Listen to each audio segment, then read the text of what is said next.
Kita lanjut bahas spoiler Udon Keanku Season 7 episode 9. Oke lah, nggak usah caci cot banyak bacot, kita langsung masuk aja ke pembahasan.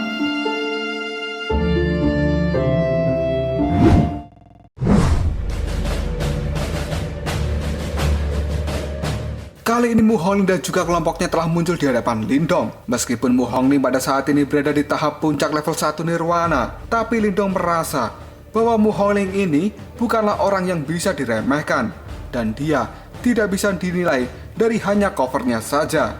Lindong memiliki keyakinan bahwa Mu Hongling mungkin saja bisa mengalahkan orang yang berada di tahap Nirwana level 2. Hal ini sama seperti apa yang dilakukan oleh Lindong. Meskipun kekuatan Yuan-nya nampak tidak tinggi, namun dia bisa mengalahkan seseorang yang memiliki level kekuatan Yuan di atasnya. Melihat tingkah dari Mu Hongling, Lindong pun tersenyum dan dia mengatakan, "Hei kakak Mu Hongling, aku minta maaf atas situasi terakhir kali yang aku lakukan padamu. Karena pada saat itu, aku benar-benar terpaksa." Mendengar ucapan dari Lindong itu, yang nampak ketakutan pada Mu Hongling, kini Liu Bei tertawa. Dan saat kemudian, Liu Bei menatap Lindong lalu mengatakan, Lindong, kau jangan anggap serius Mu Hongling, karena dia pada saat ini hanya bercanda saja. Oh ya, kamu belum mengenalku ya? Perkenalkan, aku adalah Liu Bei." Mendengar nama itu, sontak mata Lindong menjadi sangat terkejut dan dia berteriak dalam hati, "Liu Bei?" Karena sejatinya, selama ini Lindong sering mendengar nama Liu Bei itu. Dia adalah salah satu orang dari 4 penguasa di wilayah barat laut. Dan selama ini, pemuda berambut putih dan juga baju putih itu, dirinya dikenal dengan julukan Tombak Iblis Liu Bei. Dia adalah karakter yang benar-benar kuat dan telah masuk di dalam daftar peringkat Nirwana. Di wilayah barat laut ini, tidak ada yang berani melawan ataupun menyinggung Liu Bei, karena dirinya benar-benar pemuda yang sangat mengerikan.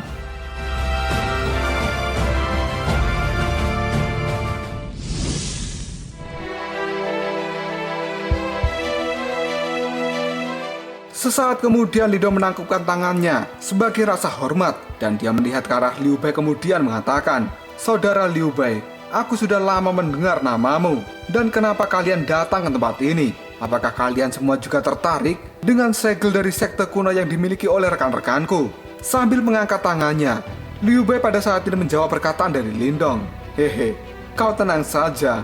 Sebagai sekte pelindung Dharma, sekte awan kering itu memang tidak bisa dianggap lemah. Namun warisan mereka, aku tidak menginginkannya saat ini." Setelah mengatakan hal itu, Liu Bei pun maju ke hadapan Lindong kemudian merangkul pundaknya.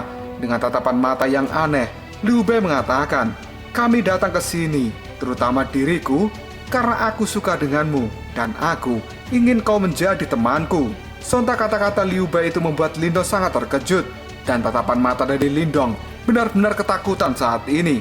Di dalam hati, Lindong pun mengatakan, apa yang dilakukan orang ini? Pada saat Liu Bei merangkul Lindong, semua orang yang melihatnya benar-benar sangat kaget. Bahkan seorang wanita berbaju ungu, wajahnya nampak memerah dan dia mengatakan, "Astaga!"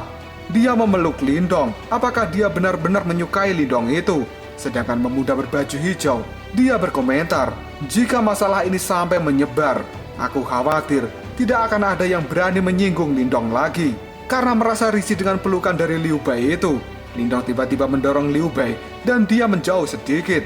Dengan ekspresi wajah yang aneh, Lindong pun mengatakan, "Kakak Liu Bei, merupakan suatu kehormatan bagiku untukmu mengatakan hal itu. Tapi ngomong-ngomong, kau jangan memelukku secara tiba-tiba seperti itu." Liu Bei pun hanya tersenyum mendengar perkataan dari si Lindong. Dan kini, sambil akan berpamitan, Liu Bei pun mengatakan, "Tenanglah Lindong, aku hanya bercanda. Aku datang ke tempat ini adalah untuk mengucapkan salam persahabatan antara diriku dengan dirimu. Dan pada saat ini, aku akan segera pergi ke kedalaman ruang rahasia kuno ini. Dan kemungkinan kita akan bertemu di tempat itu. Jika pada saat itu kita bertemu lagi, maka kita harus membentuk aliansi dan bekerja sama satu sama lain."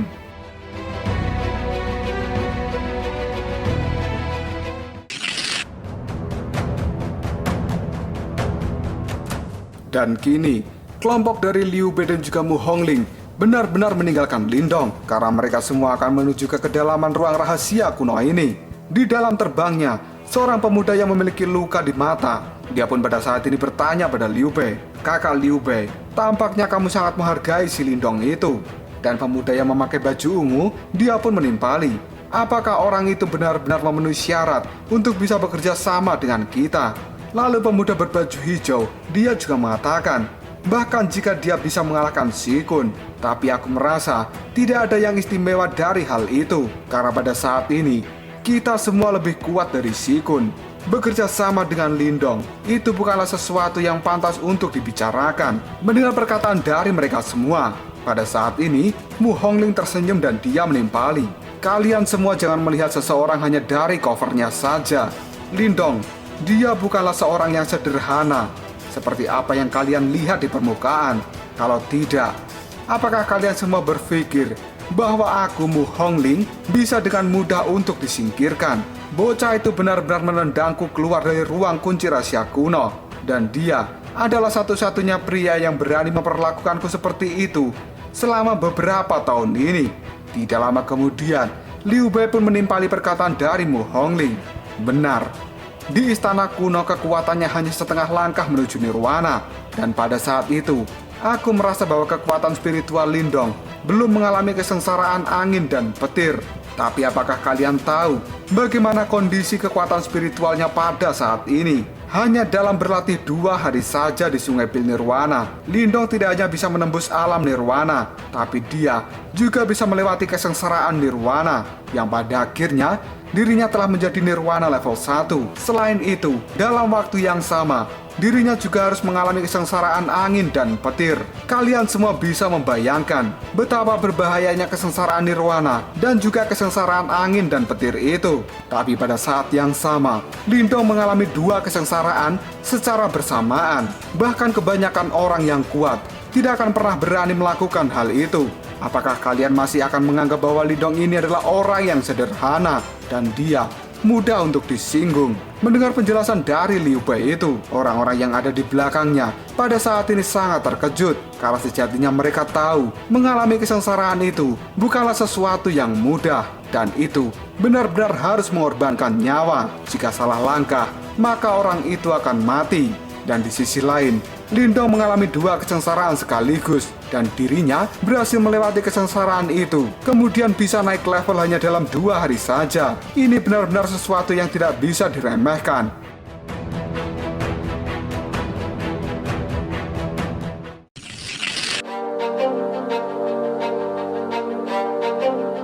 Kita berpindah kembali ke altar kuno dari sekte awan kering. Di sana pada saat ini Lindong memberikan 3 segel kuno pada trio Moling. Sambil memberikan itu, Lindong pun mengatakan, "Kalian adalah orang yang telah ditakdirkan untuk menerima warisan ini. Kalian ambil kembali segelnya dan segeralah pergi untuk menerima warisannya.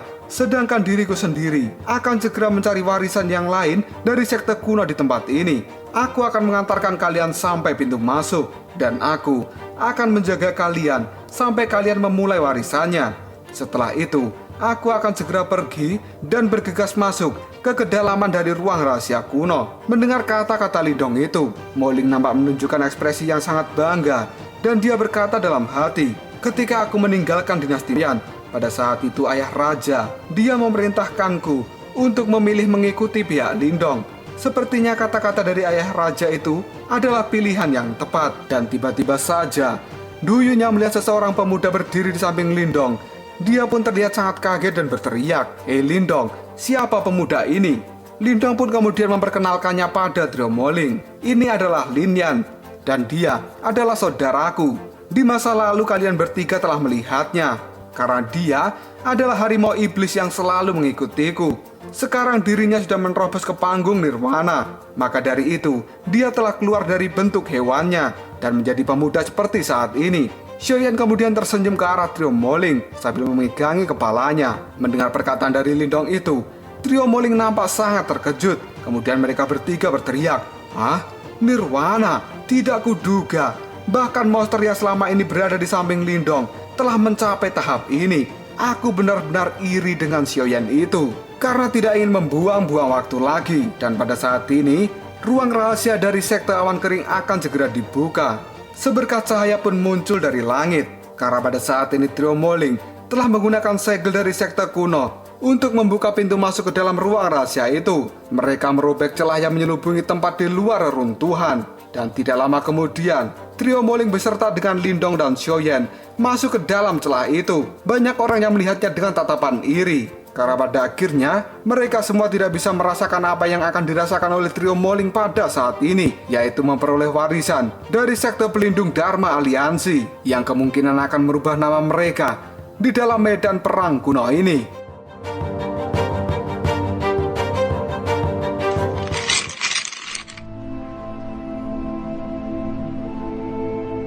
Dan akhirnya, trio Mo Ling bersama dengan Lindong telah masuk ke dalam altar ruang rahasia dari sekte awan kering. Sedangkan orang-orang yang berada di luar, mereka semua telah bubar karena sudah tidak memiliki harapan untuk bisa mendapatkan warisan. Untuk beberapa saat, Lindong beserta dengan rombongannya terlihat penasaran dan mereka mulai melihat-lihat reruntuhan yang ada di depan mereka. Tidak lama setelah itu, kelompok Lindong pun mengatakan, apakah ini sekte kuno itu? Dan kini, batu prasasti besar yang ada di depan mereka tiba-tiba mulai mengeluarkan cahaya. Lindong yang melihat hal ini pun tersenyum dan dia mengatakan, sepertinya warisannya akan segera dimulai. Mo Ling pun melihat pada prasasti yang bercahaya itu. Kemudian dia berkata dalam hati, 3 sinar telah ditembakkan pada tiap-tiap orang yang memiliki segel dari sekte kuno. Dan kita bertiga kemungkinan akan segera masuk ke dalam ruang itu. Saat ini kita akan berpisah dengan Lindong lagi. Dan aku tidak tahu kapan aku harus melihat Lindong. Tidak lama setelah mengatakan hal itu, Mo Ling sebelum menghilang karena akan segera masuk ke dalam ruang rahasia, dia pun dengan segera memeluk Lindong dan mengatakan, Lindong, kali ini aku benar-benar memiliki keberuntungan yang besar karena memiliki teman sepertimu. Kamu adalah berkah bagi kita semua dan kami sangat senang kamu mau menjadi temanku. Aku berharap di masa depan nanti aku masih bisa melihatmu, kemudian aku bertarung berdampingan dengan dirimu. Hal ini dikatakan oleh Mo Ling sambil menangis karena dia tidak menyangka berteman dengan Lindong akan bisa membuat mereka memiliki keberuntungan sebagus ini.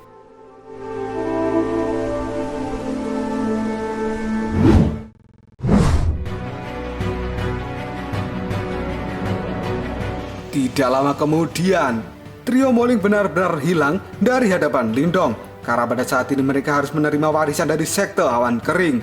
Lindong yang melihat trio Mo Ling lenyap, tubuhnya kemudian gemetaran dan dia kali ini mengatakan, ada apa ini sebenarnya? Dalam 1 hari saja sudah ada 2 pria yang tiba-tiba saja memelukku. Aku benar-benar ketakutan loh. Dikira gua ini cowok macam apa? Gua juga masih doyan cewek kali. Setelah mengatakan hal itu, Lindong pun melihat ke arah prasasti besar yang ada di hadapannya. Dan kini, Lindong mengatakan, apa itu? Sepertinya ada sesuatu yang tertulis di prasasti batu raksasa itu.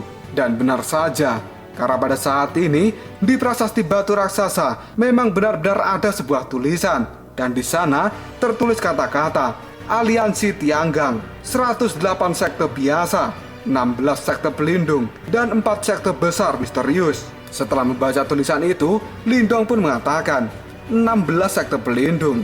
Sepertinya sekte awan kering hanyalah salah satu dari mereka.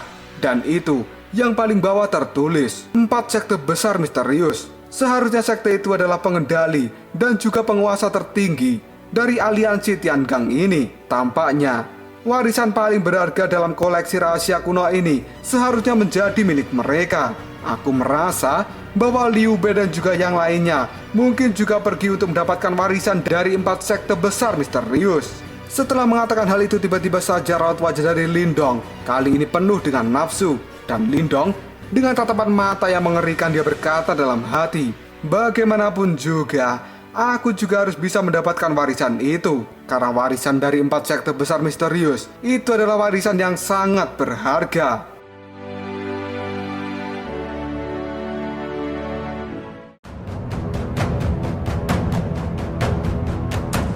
Lalu apakah yang akan terjadi selanjutnya? Warisan seperti apa yang dimiliki oleh 4 sekte besar misterius? Apakah Lindong juga akan bisa mendapatkan warisan itu?